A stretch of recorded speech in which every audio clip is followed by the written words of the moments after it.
I saw a text from Alex on my girlfriend's phone.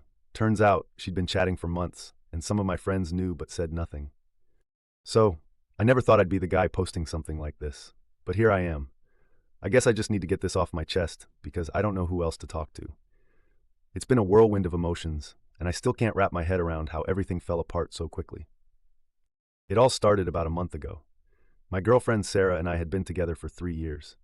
We had our ups and downs, but I thought we were solid. Lately, though, she'd been acting off.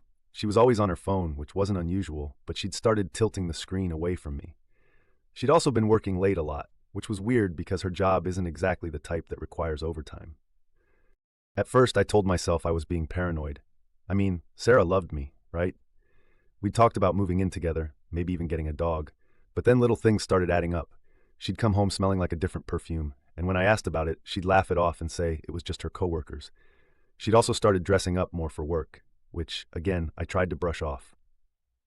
But something wasn't sitting right with me. One night, she went out for drinks with the girls. Normally, she'd send me pictures or at least text me when she got home, but that night, nothing. She came back late, reeking of alcohol and something else, cologne. When I asked how her night was, she just mumbled something about being tired and went straight to bed. That nagging feeling in my gut grew stronger, but I pushed it down. I didn't want to be the jealous boyfriend who jumps to conclusions.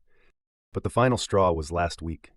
She'd left her phone on the couch when she went to take a shower, and it buzzed with a notification. I know I shouldn't have looked, but I did. The message was from someone named Alex, and it said, "Can't wait to see you tomorrow. Last night was amazing."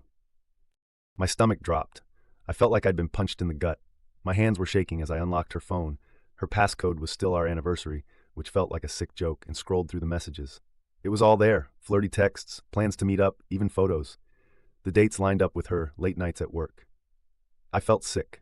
I don't even remember what I did for the next few minutes. I just sat there, staring at the screen, feeling like my whole world was crumbling. Every "I love you," she had whispered, every moment we had spent together, it was all tainted now. The trust I had in her was shattered. When she came out of the shower, I was still sitting there, her phone in my hand.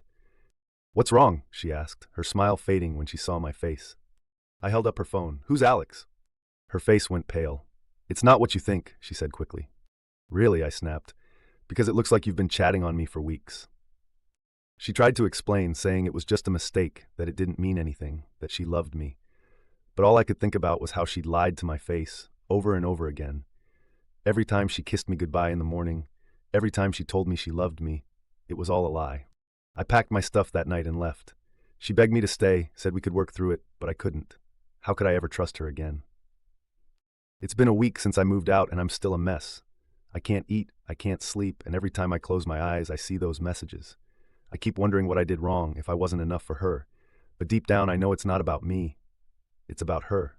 I found out later through a mutual friend that Sarah and Alex had been seeing each other for months. Apparently, some of our friends knew but didn't want to get involved. That hurt almost as much as the chatting itself. How could people who supposedly cared about me just stand by and watch it happen? The worst part is, despite everything, I still miss her. I miss the way she'd laugh at my dumb jokes, the way she'd curl up next to me on the couch. But then I remember the betrayal, the way she looked me in the eyes and lied. I know I should move on, but it's hard when everything reminds me of her. Our favorite coffee shop, the playlists we made together, the damn toothbrush she left in my apartment. I should throw it all away, but part of me isn't ready yet. I don't know what will happen next. I'm trying to focus on myself, but it's hard. Some days I feel like I'm making progress, like I'm starting to heal. Other days I wake up and it all comes crashing back down. People keep telling me I dodged a bullet, that I'll find someone better. And logically, I know they're right, but my heart hasn't caught up yet. I guess the only thing I can do now is take it one day at a time. Anyway, thanks for letting me vent. If anyone's been through something similar, I'd love to hear how you got through it. Right now, it feels like I'll never be okay again.